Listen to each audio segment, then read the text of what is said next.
اگر پھر بھی آپ کا جواب نہ آیا تو ہم کالج گراؤنڈ میں گھسیں گے، جس طرح بھی ہوا ہم کالج گراؤنڈ میں بھی گھسیں گے، اور یہ روڈ کا کوئی ایک جگہ کا میں نام نہیں لیتا کہ ایک جگہ ہم بند کریں گے، روڈ جگہ جگہ سے ہر جگہ سے ہم انشاءاللہ تعالی بند کریں گے۔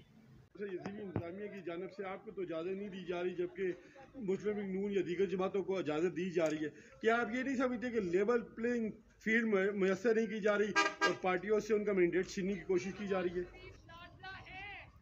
لیکن نواز شریف عوام کا لاڈلا ہے۔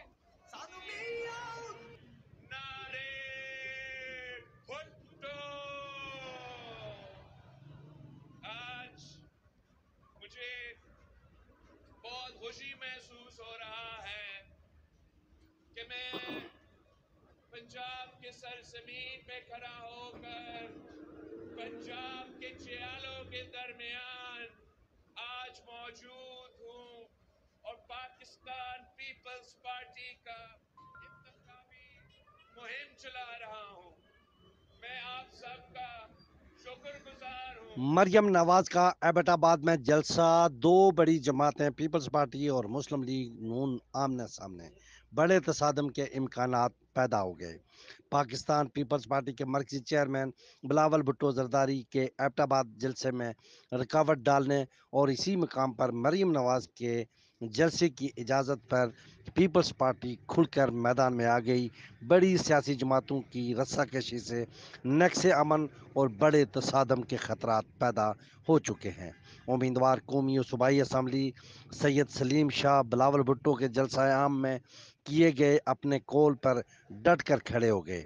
بلاول کا جلسہ نہیں ہوا تو مریم نواز کا جلسہ بھی نہیں ہوگا۔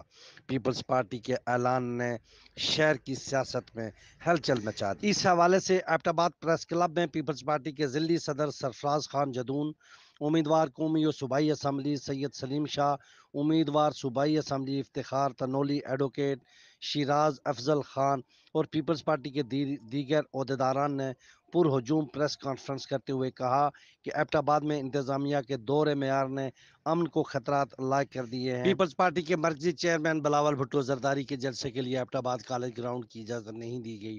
ایب کس حیثیت میں مریم نواز کے جلسے کو منعقد کیا جا رہا ہے؟ انہوں نے واضح کیا کہ اس وقت بھی انتظامیہ کو خبردار کیا تھا کہ اگر کسی بھی جماعت کی مرکزی قیادت کا جلسہ کالج گراؤنڈ میں ہوگا تو اس کو بزور بازو روکیں گے۔ انتظامیہ ہوش کے ناخن لے، کالج گراؤنڈ میں جلسے کے لیے NOC نہ دے اور شہر میں بد امنی پیدا کرنے سے گریز کرے، ورنہ جگہ جگہ سے سڑکیں بند کریں گے، جس کے نتائج کی ذمہ دار انتظامیہ خود ہوگی۔